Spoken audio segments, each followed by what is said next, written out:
Hello friends, today I am going to discuss about the kind of misinterpretations and propaganda that is being carried on against the Muslims and their most holy religious book, that is Quran. বর্তমান রাজনৈতিক প্রেক্ষাপটে যেভাবে মুসলমান এবং কোরআনের বিরুদ্ধে অপপ্রচার চালানো হচ্ছে, আমি তাদের বিরুদ্ধে সরাসরি কোনো আন্দোলন করবার বা কোনো রকমের প্রতিহিংসামূলক কাজ করবার জন্য ইনস্টিটিউট করার জন্য এখানে দাঁড়িয়ে যায়নি, বরং যেভাবে হযরত মুহাম্মদ মুস্তাফা সাল্লাল্লাহু আলাইহি ওয়াসাল্লাম উনি মানুষকে বুঝিয়েছিলেন যে আমাদেরকে যুদ্ধ করে নয়, আমাদেরকে লোকের বিশ্বাসকে অর্জন করে এই আল্লাহর বাণীকে পৌঁছে দিতে হবে। যদিও তিনি তার এই বিশ্বাসকে এই ধরনের সিদ্ধান্ততে অটল থাকতে পারেননি, কেননা তার যে বিরোধী পক্ষ ছিল, যারা খুবই কুসংস্কারগ্রস্ত ছিল, যারা অন্ধবিশ্বাসী ছিল এবং যারা অশিক্ষিত মূর্খ ছিল, সেই সমস্ত লোকেদের কিছুতেই সঠিক পথে পৌঁছানোর মতো পরিস্থিতি উনি তৈরি করতে পারেননি। ওনার গালে চড় মারা হয়েছে, যার দ্বারা তিনি তার হাতে চুমুকে বলেছিলেন যে আপনাকে হয়তো লাগলো। যে মাথায় ময়লা আবর্জনা ফেলতো সে মহিলাকে অসুস্থ হওয়ার পর তাকে দেখতে গেছিলেন। এই যে মানবিক গুণ তিনি রেখেছেন, তবুও তার এই সরল এবং তার নিষ্পাপ ব্যবহারের মধ্যেও অনেকে সেটা মানতে চায়নি। ও আমরা এখানে তার গুণগান করতে উপস্থিত হয়নি, আমি উপস্থিত হয়েছি কোরআনের মধ্যে আল্লাহ যে ধরনের কথা সকল মানুষের জন্য প্রকাশ করেছেন, সেই বিষয়গুলো আমি কিছু তুলে ধরার জন্য উপস্থিত হয়েছি। যদি ভালো লাগে তো এটা অবশ্যই লাইক করে দিও, আর অন্যদের এটা শেয়ার করে দিও, কেননা এখানে কোনো প্রতিহিংসা বা ঝগড়াঝাটি করার কথা নেই।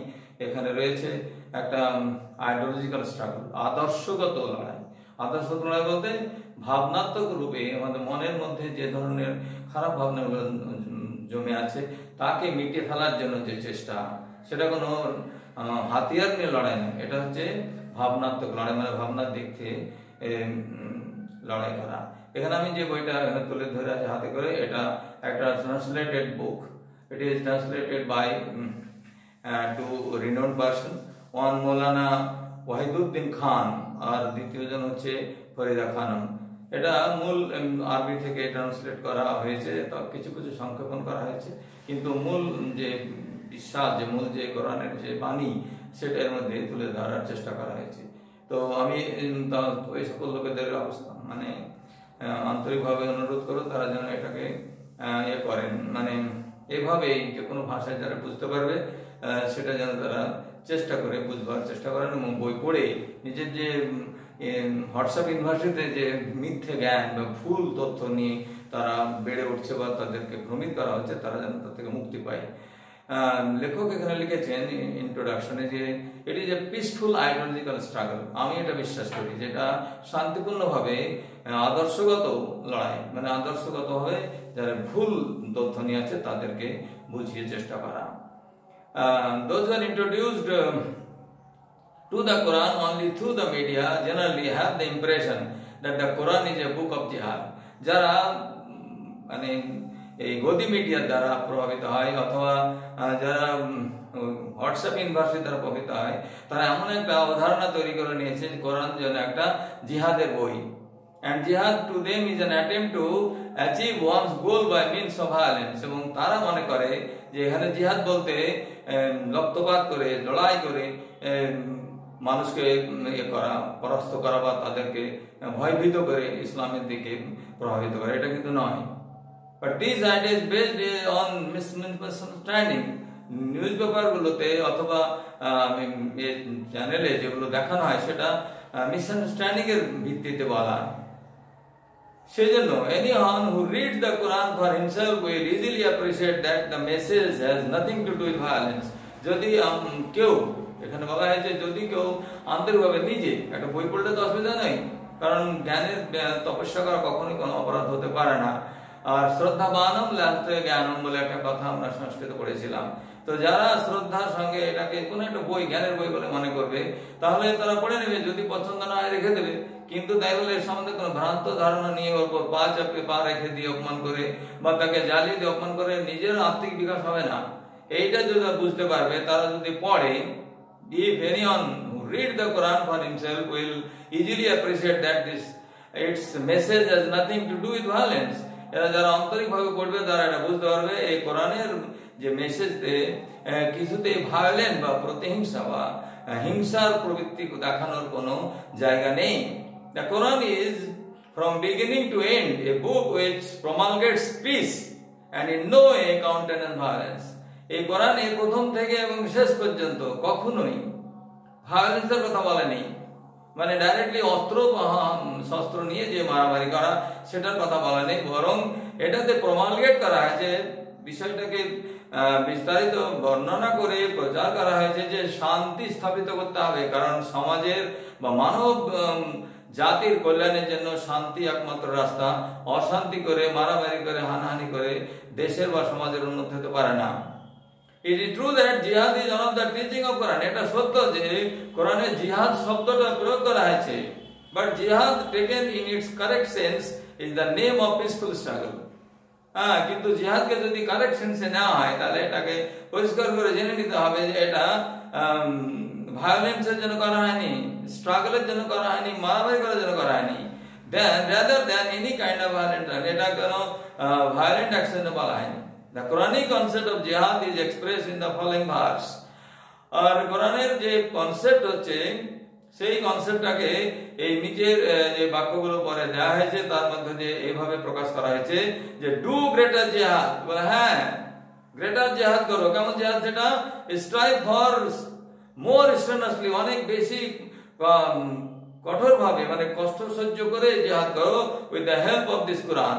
এই কোরআন নিয়ে, মানে কোরআনের মধ্যে দিয়ে নিয়েই তোমরা সাহায্য কি করবে তাহলে, যে তোমাকে অপমান করবে, তোমাকে বিভিন্নভাবে শারীরিকভাবে হানি পৌঁছাতে পারে, তোমার ক্ষতি করবে, তা জেনেও ধৈর্য ধরে কষ্ট সয়ে সেই সব মানুষগুলো যারা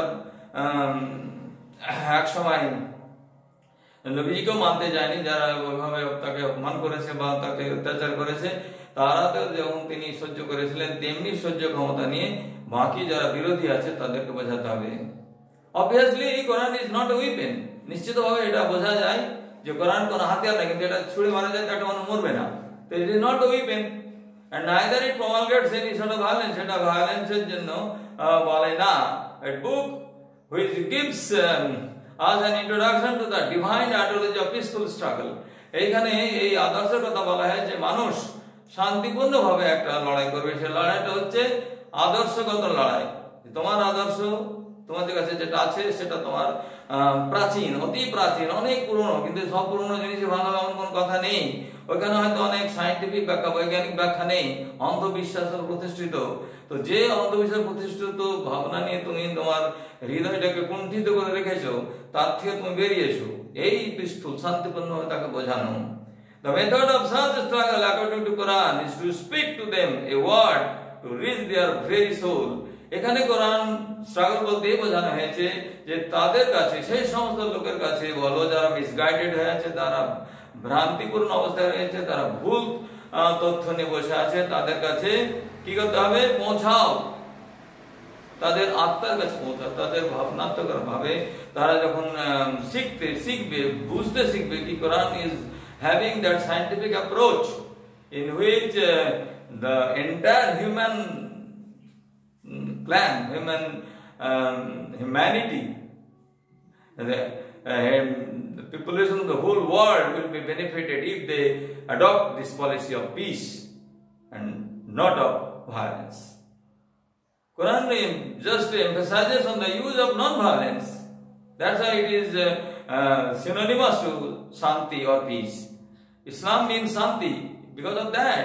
Although many youngsters, those who have gone to the different terrorist organizations, they have their personal financial background, very poor and very financially depressed, and exploited people. And those people, in order to get rid of their that type of financial trouble, they immediately joined in this terrorist organization to earn some money. I strongly condemn those fools, because instead of doing hard labor, তারা নিজের পরিশ্রম করেও জীবনের প্রয়োজনে যেগুলো দরকার সেগুলো করে নিতে পারত, তা না করে সহজ রাস্তা নিতে গেছে। তো এটাতে বোঝা যাচ্ছে তারা প্রকৃতভাবে ইসলামের অনুযায়ী নয়, তারা পরিপন্থী। হযরত মুহাম্মদের কাছে একজন ভদ্রলোক এসেছিলেন, কি করতে? ভিক্ষা চাইতে, যে আমাকে কিছু সাহায্য করুন, আমার খাবারের সংস্থান নেই। আর তখন সেই ভদ্রলোককে নবী সাহেব বলেছিলেন যে তোমার ঘরে কি কিছুই কি নেই? বলে হ্যাঁ, আমার কাছে একটা কুড়ুল আছে, তো সেটা নিয়ে এসো। তো কুড়ুল নিয়ে আসলেন, বলে একটা ডাল কেটে নিয়ে এসো ওইখান থেকে, বাবলা গাছ, ওখানে বাবুল খায়ের এইসব গাছগুলো আরবের মরুভূমিতে জন্মে, তো ওখান থেকে নিয়ে এসো। ডালটা কেটে এসে তিনি নিজের হাতে সেই কুড়ুলের ডাল মানে বাঁটটা বানিয়ে দিলেন, দিয়ে বললেন এই কুড়ুল দিয়ে তুমি কাঠ কেটে আনো, বাজারে বিক্রি করো, তা দিয়ে তোমার যে কষ্টসাধ্য যে আর্নিং হবে তাই দিয়ে তোমার বেঁচে থাকতে হবে। ভিক্ষা করা ইসলামের পরিপন্থী। তো যে ধর্মের লোকেদের হযরত মুহাম্মদ মুস্তাফা সাল্লাল্লাহু আলাইহি সাল্লাম তিনি শান্তিপূর্ণভাবে শুধু নয়, বরং আত্মমর্যাদার সঙ্গে বাঁচতে শিখিয়েছেন। তিনি কিছুতেই মানুষকে মারামারি করতে শেখাননি। কিন্তু প্রশ্ন হচ্ছে যে কতদিন তিনি এটা মেনে চলতে পেরেছিলেন? যখন অনেকভাবে বোঝানোর পরও যখন দেখলেন যে যারা বিরোধী ছিল তারা কিছুতে তার কথা শুনতে চায়নি, বরং তাকে বিভিন্ন হেনস্থা করেছে, অপমান করেছে, তাকে শারীরিকভাবে কষ্ট পৌঁছানোর চেষ্টা করেছে, তার সঙ্গে অপপ্রচার করেছে, তখন তিনি বললেন যে লাকুম দিনুকুম ওয়ালিয়া দিন, মানে হচ্ছে তোমার ধর্ম তোমার কাছে থাকুক, আমার ধর্ম আমার কাছে থাকুক, আমি আমারটা পালন করবো, তুমি তোমারটা পালন করো। এতটা যে তিনি কনসিডার করেছেন, সেই মানুষটাকে যখন কন্টিনিউয়াসলি শারীরিকভাবে টর্চার করা হলো, তাকে পাবলিকলি হিউমিলিয়েট করা হলো, তখন তিনি বললেন নাও রেজ দ্য সোর্ডস। তখনই বললেন we have to fight, because unless and until you make the hooligans, make the fools they to understand how much you are, তোমার শক্তি সম্বন্ধে যদি তোমার অপোনেন্ট, যেমন ধরো কোনো ডাকাত, কোনো আতঙ্কবাদী বা কোনো ব্যক্তি যে সামাজিকভাবে খুবই হীন কাজ করে জীবনযাপন করে, তাকে যতই ভালো কথা বোঝানো হোক তাদের সেই বুঝবার মতো ক্ষমতা থাকে না। কারণ আল্লাহ কোরআনে বলে দিয়েছেন যে I have made the heart of some people sealed and they would never listen to your good words and a very severe punishment is waiting for them. তো কোরআনেও সে কথা বলা হয়েছে যে যদি যে সমস্ত লোককে ভালো করে বোঝানো হয় তবুও তারা বুঝবে না, কারণ তারা না বুঝবার জন্য প্রতিজ্ঞাবদ্ধ হয়েছে নিজের কাছে, এবং তাদের চোখের উপর এক ধরনের পট্টি বেঁধে দেওয়া হয়েছে, তারা ভালো জিনিস দেখতেই পায় না। তো তারা যখন দেখতে পাচ্ছে না, তাকে কম্পেল করার জন্য তিনি তার অনুগামীদের বলেছিলেন যে নিজের আত্মরক্ষার জন্য হাতিয়ার তুলতে হবে, কারণ যদি নিজের অস্তিত্বই না থাকে তাহলে ধর্ম প্রচারের কোনো মানেই নেই। তো এটা থেকে বোঝা যাচ্ছে তিনি একরকম বাধ্য হয়ে আন্ডার কম্পালশন, কারণ self defence is the best defence. নিজেকে ডিফেন্স না করতে পারলে অস্তিত্বই যেখানে সংকটপূর্ণ হচ্ছে সেখানে এগিয়ে যাওয়া সম্ভব নয়। এর আমরা নিশ্চয় বুঝতে পারছি কোরআন যদি হাতিয়ার হতো তাহলে নিশ্চয়ই মুষ্টিময় কিছু লোকই পৃথিবীতে ইসলাম ধর্ম গ্রহণ করতো, কিন্তু তা নয়। সুদূর আফ্রিকার সেই অসভ্য লোকেরা যারা শিক্ষার আলো তাদের কাছে পৌঁছায়নি, তারা আরবের ব্যবসায়ীদের কাছ থেকে ইসলামের যে গুণ, যেগুলো ভালো দিকগুলো অনুভব করে তারা মুসলমান যেমন হয়েছে, বিভিন্ন প্রান্তে যেমন পৃথিবীর বিভিন্ন প্রান্তে যেমন ইসলাম ছড়িয়ে পড়ছে, সেখানে সোর্ড বা অন্যান্য কোনো হাতিয়ার, সোর্ড স্পিয়ার মানে ভালা, তলোয়ার এসব লেকে মানে এসব নিয়ে কিন্তু যুদ্ধ করে তারা মানুষ স্বতঃস্ফূর্ত ভাবে তাদের হৃদয়ের সেই দরজাটা উন্মুক্ত করেছে, এবং তারাই এইভাবে ইসলামের দিকে প্রভাবিত হয়ে এতগুলো মানুষ এই ধর্মে প্রভাবিত হয়েছে। তাই আমি আশা করবো যারা এখনো মিসগাইডেড আছে, যারা এখনো সুপারস্টিশিয়াস আছে, তারা আল্লাহর বিধানকে মেনে নিতে হলে যে জ্ঞানের দরকার সেই জ্ঞানের জন্য এই বইটি অন্তত পড়বেন, পড়ে তাদের যে কিছুটা মানে কোণঠা রয়েছে বা কুসংস্কার রয়েছে, কুসংস্কার বেরিয়েছে, তাদেরকে মৃত্যুর আগে কমসে কম একটা ভালো কাজ করে যাওয়ার সেই সুযোগটা তারা পাবে। So the desired approach according to Quran is one which moves man's heart and mind. এখানে বলা হয়েছে এই বইটার মধ্যে যে আল্লাহ তাআলা বলেছেন যে বেসিক অবজেক্টিভ হচ্ছে কোরআনের যে মানুষের হৃদয় এবং মনকে পরিবর্তন করা। আমি সেটাই করার জন্য এই ছোট একটা ভিডিও তৈরি করার চেষ্টা করছি। যাদের ভালো লাগবে তারা অবশ্যই এটার মধ্যে দিয়ে তাদের আগ্রহটাকে জাগিয়ে তুলবে। কারণ বড় একটা অগ্নিকাণ্ড করার জন্য সব জায়গায় আগুন জ্বালানো দরকার হয় না। কি করতে হয়, ছোট একটা স্টিক নিয়ে ওইটা আগুন জ্বালালে পুরো আগুন জ্বলে যায়। তেমনি হৃদয়ের মধ্যে যে আগ্রহ, in order to ignite your interest, নিজের আগ্রহটাকে যদি উজ্জীবিত করতে হয় তাহলে একবার ভাবলেই হয়ে যাবে। একটু ক্ষণের জন্য যদি ভাবা যায় ওকে ঠিক আছে এই বইটা আমি দেখলাম, এটা বাংলাতেও পাওয়া যায়, এটা অন্যান্য সমস্ত হিন্দিতে পাওয়া যাবে, তো সেই বইটা পড়ে নিয়ে কমসে কম এই বইয়ের সম্বন্ধে ভ্রান্তি যে আছে, যে ভুল ধারণাগুলো মানুষের মনে জমে আছে, সেই ভ্রান্তিগুলো দূর করে নিতে হবে। তবে মানুষ কি হবে না এর থেকে মুক্তি পাবে, কুসংস্কার থেকে মুক্তি পাবে, অন্ধ ভাবনা থেকে মুক্তি পাবে এবং ভালো মানুষের মতো মানুষ এই পৃথিবী থেকে বিদায় নিতে পারবে। কারণ বিদায় তো সব হতেই হবে, পুড়িয়ে দিলে বিদায় হবে, মাটিতে পুঁতে দিলে বিদায় হবে। Anyhow, one has to depart from this material world. এই বাস্তবিক দুনিয়া থেকে এক সময় সবাইকে চলে যাবে, কিন্তু যাওয়ার একটা ভালো দিক থাকা উচিত। অপমানিত হয়ে, লজ্জিত হয়ে, কষ্ট পেয়ে মরার চাইতে ভালোভাবে শান্তিপূর্ণভাবে চলে যাওয়া বাঞ্ছে না, নয় কি? একটা ডেড বডি যখন পড়ে আমি দেখে ডিসহার্টেন্ড হই। যদিও ধর্মের নিয়ম অনুসারে পঞ্চভূতে বিলীন হয়ে যায় বলে তাদের পড়ানো হয়, কিন্তু একটা মানুষ যাকে ভালোবাসতাম, যাকে স্নেহ করতাম, যাকে আদরে ছিল, তাকে চোখের সামনে জ্বলতে দেখে অনেকেরই ভালো লাগে না, এটা আমার মনে হয়। Many people do not believe it and they do not have any sort of liking for it, because this practice of burning a human body not only cause enormous amount of pollution in the air, rather it cause pollution in the mind as well. People get badly affected. Manusara etate প্রভাবিত হয়, and that is that's why আমি বলতে চাই এখানে কোরআনে সেই লেখকের কিছু লাইন দিয়ে কি that is an addressing people's mind is satisfies them, convinces them of the veracity of Quran, and in short brings about the intellectual revolution with them.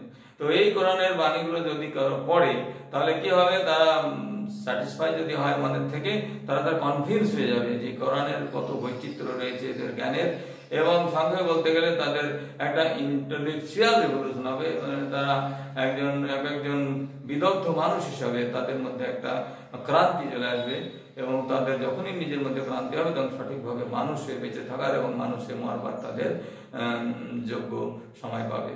This is the mission of Quran. এইটাই লেখক বলেছেন যে এটাই কোরআনের মিশন, and this mission can be performed only by means of rational argument. আর এই মিশনটা কেবলমাত্র যুক্তিপূর্ণভাবে আলোচনার মাধ্যম দিয়ে এটা সম্ভব হতে পারে। মারামারি লাঠি নিয়ে দুই পক্ষ যদি হানাহানি করতে শুরু করে কোনো এক জায়গায়, কখনোই কেউ কারোর কথা শোনে না। সেই জন্য উচিত হচ্ছে নিজের টেবিলে বসে নিজের বিবেকের সঙ্গে আর্গুমেন্ট করতে হবে, এবং সামনে বইটা রেখে সে বইয়ের যে বিষয়গুলো রয়েছে তার মিনিংটা সঠিকভাবে জেনে নিতে হবে। জেনে নিয়ে যদি মনে হয় যে এখানে বইটা ভুল লেখা আছে তাহলে ডিসকার্ড করে দিতে হবে, দেখার দরকার নেই। কিন্তু যদি মনে হয় এখানে এমন কিছু রয়েছে যেটা আমার আত্মার বিকাশে সাহায্য করবে, তাহলে এটা করতে হবে। সেই জন্য লেখক এখানে লিখেছেন this target can never be achieved by means of violence or armed action. এবং লেখক এই জন্য বলেছেন এখানে ইন্ট্রোডাকশনে কোরআন সম্বন্ধে বলতে গিয়ে যে কোরআন এটাই বলেছে যে উনি পড়ে সারবত্রটা লিখেছেন যে দিস টার্গেটটা কি হচ্ছে, target of transforming human being from a bestial group to a rational group. একটা পাশবিক গ্রুপ থেকে একটা মানবিক গ্রুপকে রূপে পরিবর্তন করার যে চেষ্টা, সেই চেষ্টাটা ভায়োলেন্সের দ্বারা অথবা হাতিয়ার নিবদ্ধ হয়ে মানুষের সঙ্গে মারামারি করতে সম্ভব নয়। তাই কোরআনের এই বিষয়টাকে সম্মান করলে নিশ্চয় আমরা আরো কিছু জ্ঞান অর্জন করতে পারবো, এবং আমরা সত্যিকারের মানুষে মরবার মতন উপযুক্ত পরিবেশ পাবো। ঠিক আছে, এখানে একটা কথা বলা হয় যে কোরআন শরীফ নাকি বলা হয়েছে যে it is true that there are certain verse in Quran which convey injunction similar to the following, slay them wherever you find them. ওখানে বলা হয়েছে তুমি যেখানেই কাফেরকে পাবে তাকে মেরে দাও, এটা সেই ধরনের কাফের নয়। এখানে বলা হয়েছে there are some who attempt to give the impression that Islam is a religion of war and violence। এই লাইনটা প্রয়োগ করে বলা হয়েছে দেখো ইসলামে বলা হয়েছে কাফেরকে মারো, কিন্তু এটা বলা হয় না, এটা আসলে সত্য এটা নয়। দিস ইজ টোটালি আনট্রু, এটা সম্পূর্ণরূপে মিথ্যে। such verses relate as a restricted sense, এটা সেন্সটা একটা রেস্ট্রিক্টেড, মানে এটা বিশেষ সীমাবদ্ধ রূপে বলা হয়েছে to those who have unliterally attacked Muslims। এখানে বলা হয়েছে তারা কি করা হয়েছে, ইউনিলিটারালি মুসলিমকে অ্যাটাক করে অকারণে, মানে যারা ঝগড়া করতে চাইছে না, একটা মানুষ একটা মুসলমান দাঁড়িয়ে আছে, তারা রাস্তায় বেরিয়েছে, তারা নিজের জীবনের জন্য প্রয়োজনীয় যে রিসোর্স সেটা সৎ উপায়ে ইনকাম করার চেষ্টা করছে। সেখানে কিছু ইয়াংস্টার যাদের না ধর্মীয় গুণ আছে, না তাদের মানবিক গুণ আছে, না তাদের শিক্ষা আছে, সেই সমস্ত অর্গানাইজ হুলিগানরা যখন তাকে ধরে ধরে মারছে, তখনও মানুষের বিবেক জাগছে না যে একজন মানুষকে হত্যা করছে। কোন মুসলিম যদি একটা অর্গানাইজ ভাঙে কোনো একটা গ্রুপ জায়গায় গিয়ে কিছু একটা হিন্দু যে গরিব মানুষ যে অসহায় হয়ে রাস্তায় ছোট ছোট ব্যবসা বাণিজ্য করে খাওয়ার চেষ্টা, তাকে যদি মারে সেটাও যেমন অন্যায়, তেমনি ভাবে একটা মেজরিটি গ্রুপের লোকেরাও যখন কোনো একজন মানুষকে এভাবে অপমান করে মারে বা তাদের প্রতিহিংসা চরিতার্থ করে, তখন সেটাও সমানভাবে অন্যায়।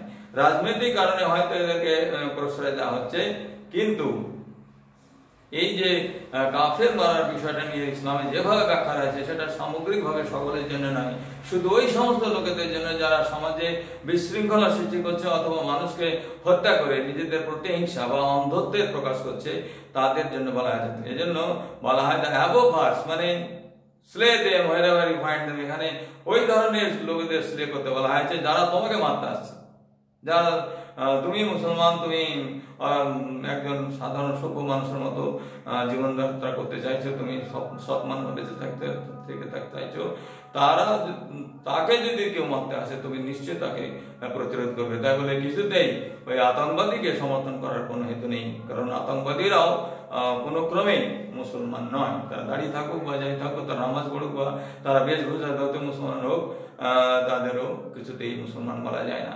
তো যারা এই ধরনের আতঙ্কবাদীকেও সমর্থন করছে তারাও সত্যিকার মুসলমান নয়। দরকার হলে সেই সমস্ত আতঙ্কবাদীকেও হত্যা করা, তারাও কাফির। কাফির কেন হবে তারা? কারণ তার ঈশ্বর আল্লাহর যে বিধান সেটা বিধান সে আতঙ্কবাদীরা মানে না, সেক্ষেত্রে সে আতঙ্কবাদীকেও মুসলমান হিসেবে গণ্য করা যায় না। সেই জন্য সেই অপভাস অনুসারে জেনারেল কমান্ড হচ্ছে ইসলামের যে শুধুমাত্র নিজের আত্মরক্ষার খাতিরে এবং অন্যায় থেকে প্রতিরোধ করার জন্যই শুধুমাত্র যারা অন্যায়কারী, যারা পাপ করছে, যারা সমাজের মধ্যে বিশৃঙ্খলা সৃষ্টি করছে, যাদের জন্য শান্তি ইসলামের যে মূল ভিত শান্তি সেটা বিঘ্নিত হচ্ছে, তাদের বিরুদ্ধে দাঁড়িয়ে যাওয়া এবং তাদেরকে নিশ্চিহ্ন করে দেওয়া কোনো পাপ নয়। আতঙ্কবাদীরা কিন্তু এটা করছে না। আতঙ্কবাদীরা মসজিদে বোম ফেলছে, ওখানে মসজিদের সবগুলোই যে খারাপ লোক ছিল এমন নয়। আতঙ্কবাদীরাও অর্গানাইজড হুলিগ্যান্স, তাদেরকে কোনো বিশেষ রাজনৈতিক দল পয়সা দিয়ে, টাকা দিয়ে বা অথবা কোনো দেশ তাদের নিজের পলিটিক্যাল ইন্টারেস্ট ফুলফিল করার জন্য তাদেরকে আতঙ্কবাদী বানাচ্ছে এবং তাদেরকেও ধরিয়ে দেওয়া, তাদেরকেও মানে আইনের আওতায় এনে তাদের মধ্যেও যে ভুল ধারণা রয়েছে অথবা তাদের যে ডগম্যাটিক ফিলিং রয়েছে সেই সময় আতঙ্কবাদীকেও কিন্তু মেরে ফেলা উচিত বা তাদেরকে নিয়ে আইনের সাহায্যে মেরে ফেলা উচিত। নিজে মারা দরকার নেই, আইনের সাহায্যে মেরে ফেলা উচিত। তাদেরকে সরকারের সঙ্গে সহযোগিতা করে তাদেরকে ডিটেক্ট করে দেওয়া উচিত এবং তাদেরকে হাত থেকে দেশকে এবং সমাজকে বাঁচানো উচিত। আমি আশা করবো যে যারা ইসলামের এই মূল গ্রন্থটি পড়ে এখন পর্যন্ত জ্ঞান অর্জন করেনি, তারা যাতে এটা কমসে কম এই ট্রান্সলেটেড বইটা, অনুবাদ করা বইটা যদি পড়ে নিতে পারে, তাহলে তাদের মন থেকে সমস্ত অবধারণাগুলো, ভুল অবধারণাগুলো বেরিয়ে যাবে এবং তারা সত্যিকার মানুষ হতে পারবে এবং তাদের আত্মা পরিস্ফুট হবে। আমি আশা সবার কাছে করছি যে যারা যারা এই বইটা বই হিসেবে পড়বে, জ্ঞানের অর্জনের জন্য পড়বে, কারণ reading books provides us a lot of knowledge and it enlighten us. বই পড়লে আমাদের জ্ঞান বাড়ে এবং আমাদেরকে এনলাইটেন করে। আমরা যারা এটা ঠিক করে পড়ছি না তাদেরকে এনলাইট করার জন্য আমি অনুরোধ করছি যে এই বইটা কাইন্ডলি প্লিজ কমসে কম একবার মরে যাওয়ার আগে পড়ে নিতে হবে। আমি বারবিটা বুঝি না, তাই আমি এই বইটা পড়ে আমার যে সামান্য জ্ঞান হয়েছে বা বুঝতে পারছি সেটা নিয়ে আমি আমার ভাবনাটা শেয়ার করলাম। যদি ভালো লাগে তো আমার এই চ্যানেলটাকে সাবস্ক্রাইব করে দিলে অবশ্যই আমাকে ভালো লাগবে। আর যদি কারো মানে কোনো এই কথাগুলো শুনে খারাপ লেগে থাকে তার জন্য আমি কিন্তু সত্যিকারের মানে I am not at all regretted for them, because whosoever will misjudge me, their mind don't have any rational approach, তাদের কাছে কোনো রেশনাল অ্যাপ্রোচ নেই। তো যারা ভালো করে এটা ভেবে নিতে পারবে আমি তাদের কাছে শুধু অনুরোধ রাখলাম, সবাই ভালো থাকবে, সবাই শান্তিতে থাকবে, রাজনৈতিক দ্বারা প্রভাবিত না হয়ে মানুষের মানে মানবিকতা দ্বারা প্রভাবিত হলে এই সমাজে সবাই টিকে থাকবে। এই রাজনীতি, এই হিংসা চিরদিন স্থায়ী হতে পারে না, কোনোদিনই হয়নি, কোনো আমলই হয়নি। শান্তি চিরদিন মানুষকে সমৃদ্ধির দিকে নিয়ে গেছে। আমরা সবাই শান্তিতে বাস করতে পারি যেন, এই ঈশ্বরের কাছে প্রার্থনা করে আমি আমার কথাগুলো এখানে শেষ করছি। ধন্যবাদ।